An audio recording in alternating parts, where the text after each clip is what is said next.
Inaasahan siya at obligadong mag-appear bukas sa pagdinig para sagutin sa wakas yung mga akusasyon laban sa kanya.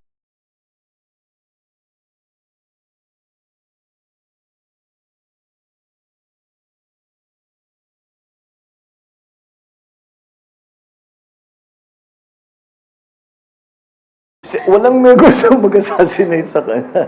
Bakit siya i-assassinate? Wala namang ano yun. Ha? I mean, you know, why will anyone want to do that?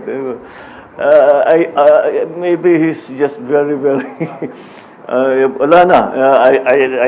Hindi ko naintindihan yung sinasabi niya. Bakit siya i-assassinate? Hindi naman siguro, pero hindi ko alam. Siguro natatakot siya dahil sa mga pangyayari.